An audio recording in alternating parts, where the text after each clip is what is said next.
Okay, I'd like to do a few additional examples on Maclaurin and Taylor series. As if you had a chance to look at the previous three videos, the Taylor series is just a shifted Maclaurin series at x equals a. But we may want to find an actual Taylor polynomial rather than a Taylor infinite series. And what that means is that we're going to have a finite sum rather than an infinite sum.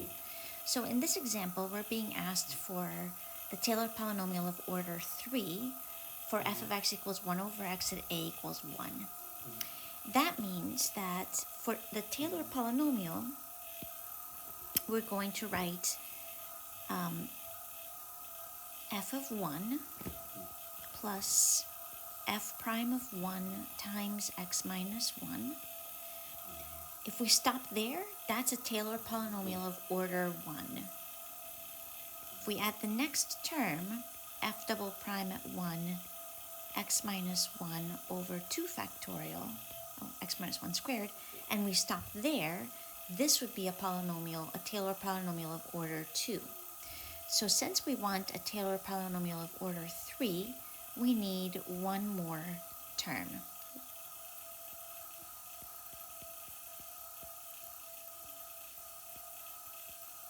And we stop there. So a Taylor polynomial is finite. It is not an infinite series.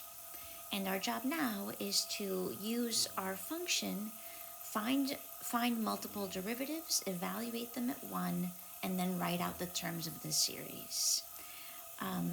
So I do like to create a chart to do this.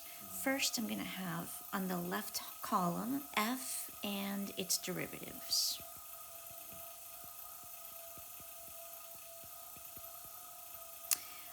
Then I'm going to evaluate at the center of our series.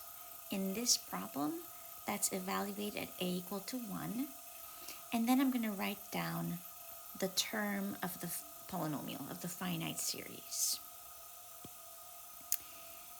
So let's do that chart. And I'm going to make some columns here also.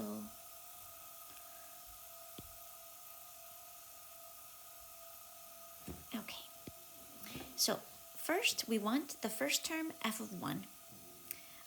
F of x is 1 over x. F of 1 is 1 over 1. That's just 1. So the first term of the polynomial will be 1. Now we need the first derivative. Now 1 over x is the same thing as x to the negative 1. So when we differentiate this, we get negative 1 x to the negative 2, or negative 1 over x squared. If we evaluate this at the center when a is 1, this is going to give us negative 1 over 1, or just negative 1. The term will be negative 1 times x minus 1, right? So here's the first term, here's the second term. So this is term 1 and term 2 of our polynomial. Let's find the third term. And if we stopped at the third term, we would have a polynomial of order 2. So we need to go 4 terms to get our polynomial of order 3. All right, so the second derivative here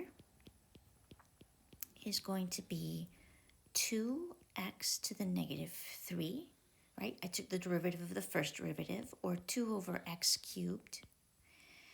We're going to evaluate that at 1 at the center, so that's just a 2. And the term's going to be a positive 2, x minus 1 squared over 2 factorial. We can simplify that in a little bit. There's our third term of order 2. And finally, our fourth term is going to be using the third derivative, which is negative 6x to the negative 4, or negative 6 over x to the 4th. Evaluating the third derivative at 1 gives us negative 6, and the term's going to be the third derivative, x minus 1 cubed over 3 factorial, and that's carrying this out to an order 3 polynomial because we have a power of 3.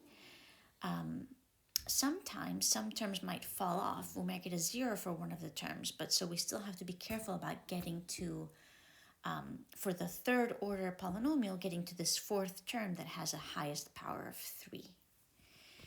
If we write out the terms of the polynomial, first term is 1, second term is negative x minus 1, third term is positive 2 times x minus 1 squared over 2 factorial.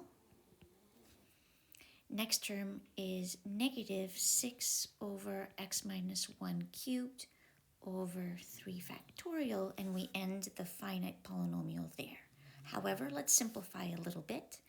This is going to give us 1 minus x minus 1. 2 factorial is 2 times 1, so the 2's there cancel, and we get an x minus 1 squared. 3 factorial is 3 times 2 times 1, which is 6. So 6's cancel, and we get an x minus 1 cubed. And this is our third order polynomial for the function 1 over x at a equals 1.